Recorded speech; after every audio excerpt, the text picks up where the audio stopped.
AITAH for hiding a past bisexual relationship from my wife? I, 42M, spent the summers of the early 2000s and my early 20s going to all the concerts I possibly could. The pop-punk rock scene was at its peak when I was at the perfect age for it. I would spend every penny I made at my shitty jobs on live music or traveling to see live music. I'm sure no one familiar with the scene at that time would be shocked to hear that I was hooking up with a lot of people I met.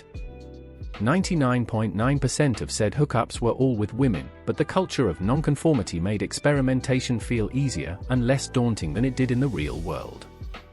Kissing guys in crowds was a favorite pastime of mine for a while, until I met someone who we'll call Maximum.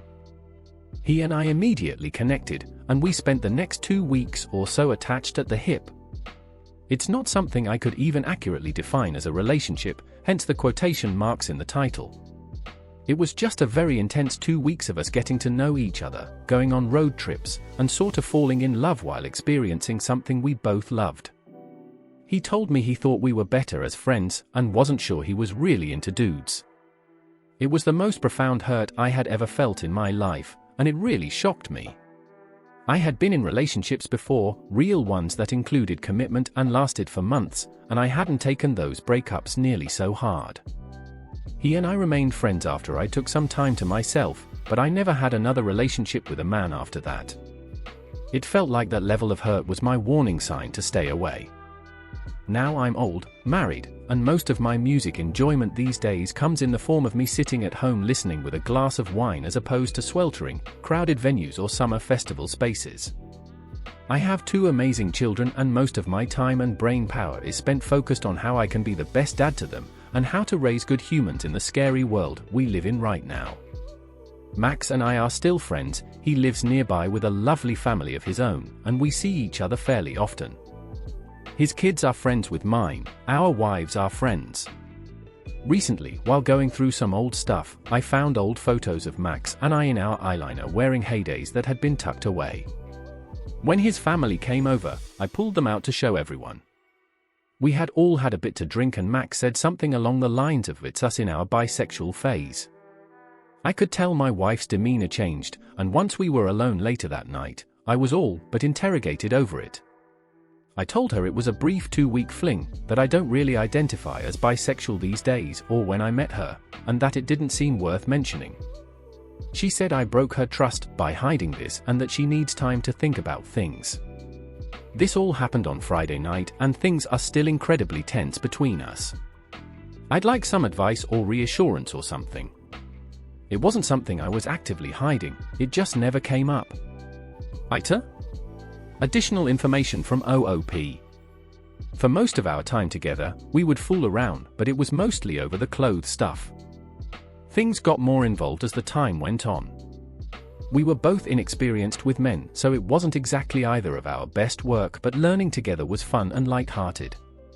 We only had penetrative sex once, a night before that I'd rather be just friends conversation, which probably exacerbated the hurt for me.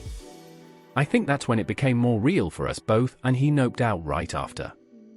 This is more personal than I ever thought I'd get on the internet. I feel like a prude all of a sudden when we're usually firmly sex positive in this camp. People asked, why would you keep him around your family? Before I sign off and live life for a while, I wanted to answer the million-dollar question everyone seems to have: why did I choose to keep Max in my life after marriage and starting a family?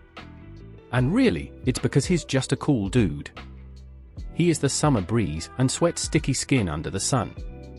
His freedom and unquenchable curiosity. I look at him and I see my youth and my right now and my future. A stupidly treasured and stupidly tattered, co-owned stuffed animal from a claw machine that got passed on to his firstborn. Learning Smoke on the Water on the guitar and never forgetting it. Muscle memory, all these years later. There's so much love for the debauchery of our teens and 20s, but there's something so special about the adults we grow into after the lights come up at the end of the night, you know? He's a great friend, an even greater dad, and the greatest human. He teaches me things every day, and I hope he says the same about me. I just love the people in my life, man. So much. It's kind of ridiculous that I got this lucky, but my ego's big enough to convince me I deserve it. At least a little bit. I'll never take it for granted. Update. I appreciate everyone's comments on what I've posted here, constructive or otherwise. I'm always down for discussion and to hear different points of view, even if this has been a weird week of self-reflection. That's always a positive thing. The unrest and confusion are growing pains. There have been lots of conversations had between lots of parties over the past few days. One of the most enlightening for me was between myself and Max's wife, who we can call Christy. She's been a close friend of mine for over a decade now, and we had a very real heart-to-heart about how I've been feeling, how she and Max handled things in the past, and steps to take moving forward. It was equal parts tough love and comforting, both of which were much needed. Christy's a badass and someone I respect a ton. There's been a running joke among our families and friends that we have no idea how Max managed to get stuck with two of the loudest people as a best friend-partner duo, since he's so quiet, while Christy and I are so not. He's always been effortlessly cool. People were drawn to him because he was the guy standing in the corner of the party, not despite it. He was somehow above it all and in the thick of it, all at the same time, at least from an outside perspective. Then you get to know him and suddenly you get it. You get him, fully, and that trust felt like a sacred gift. Things are a little different now, with the angst of all our collective 20s behind us. It's sweet to see how easily smiles are earned these days among our little circle, now that we've both become dads and huge softies. That tough love and preparation with Christy led to a conversation with my wife where we kind of laid down a game plan of how we were going to move forward. She was rightfully very hurt that I kept this past relationship from her.